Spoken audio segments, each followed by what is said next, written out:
and welcome back to my vlog. December 22nd, my dad's 91st birthday, and I'm outside in my shirt sleeves. Of course, it's going to get colder and snow here in a few days, but, you know, maybe we'll have a white Christmas. Epictetus, on the power of speaking. Every man will read a book with more pleasure, or even with more ease, if it is written in fairer characters. Therefore, every man will also listen more readily to what is spoken, if it is signified by appropriate and becoming words. We must not say, then, that there is no faculty of expression, for this affirmation is the characteristic of an impious and also of a timid man. Of an impious man, because he undervalues the gifts which come from God, just as if he would take away the commodity of the power of vision, or hearing, or of seeing. Has then God given you eyes to no purpose? And to no purpose has he infused into them a spirit so strong, and of such skillful contrivance as to reach a long way and to fashion the forms of things which are seen? What messenger is so swift and vigilant? And to no purpose has he made the interjacent atmosphere so efficacious and elastic that the vision penetrates through the atmosphere, which is in a manner moved? And to no purpose has he made light, without the presence of which there would be no use in any other thing. Man, be neither ungrateful for these gifts, nor yet forget the things which are superior to them. But indeed for the power of seeing and hearing, and indeed for life itself, and for the things which contribute to support it, for the fruits which are dry, and for wine and oil, give thanks to God.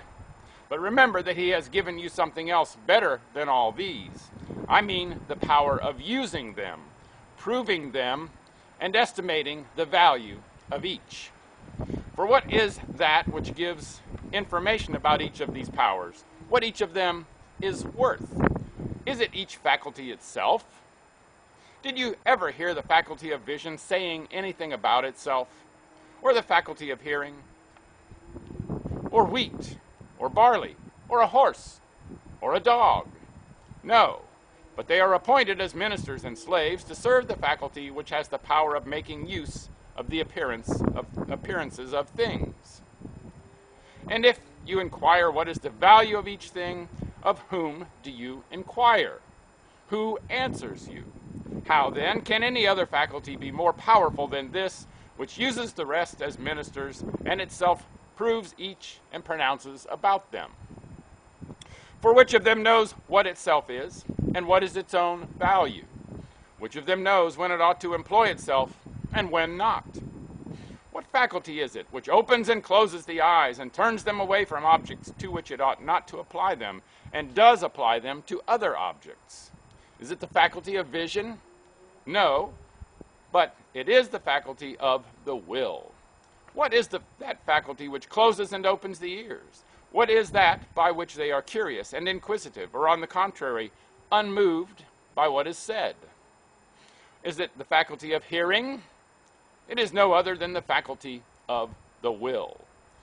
Will this faculty then, seeing that it is amidst all the other faculties, which are blind and dumb and unable to see anything else except the very acts for which they are appointed in order to minister to this faculty and serve it, but this faculty alone sees sharp and sees what is the value of each of the rest, will this faculty declare to us that anything else is the best, or that itself is? And what else does the eye do when it is opened than see? But whether we ought to look on the wife of a certain person, and in what manner, who tells us? The faculty of the will. And whether we ought to believe what is said or not to believe it. And if we do believe, whether we ought to be moved by it or not, who tells us? Is it not the faculty of the will? But if you ask me, what then is the most excellent of all things, what must I say? I cannot say the power of speaking, but the power of the will, when it is right. For it is this which uses the other, the power of speaking, and all the other faculties, both small and great. For when this faculty of the will is set right, a man who is not good becomes good. But when it fails, a man becomes bad. It is through this that we are unfortunate, that we are fortunate, that we blame one another, are pleased with one another. In a word, It is this which, if we neglect it, makes unhappiness, and if we carefully look after it, makes happiness. What then is usually done? Men generally act as a traveler would do on his way to his own country when he enters a good inn, and being pleased with it, should remain there. Man, you have forgotten your purpose. You were not traveling to this inn, but you were passing through it. But this is a pleasant inn. And how many other inns are pleasant? And how many meadows are pleasant? Yet only for passing through.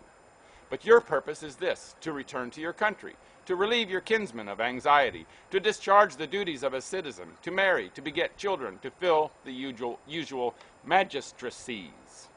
For you are not come to select more pleasant places, but to live in these where you were born and of which you were made a citizen. Something of the kind takes place in the matter which we are considering.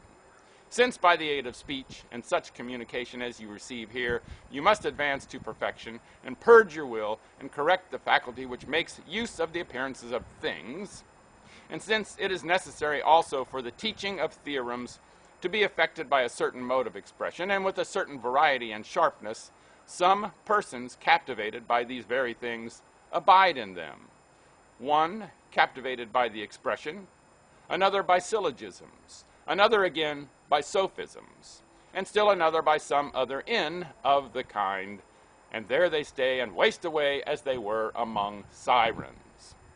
Man, your purpose was to make yourself capable of using conformably to nature the appearances presented to you, in your desires not to be frustrated, in your aversion from things not to fall into that which you would avoid, never to have no luck, as one may say, nor even to have bad luck, to be free, not hindered, not compelled, conforming yourself to the administration of Zeus, obeying it, well satisfied with this, blaming no one, charging no one with fault, able from your whole soul to utter these verses. Lead me, O Zeus, and thou to destiny.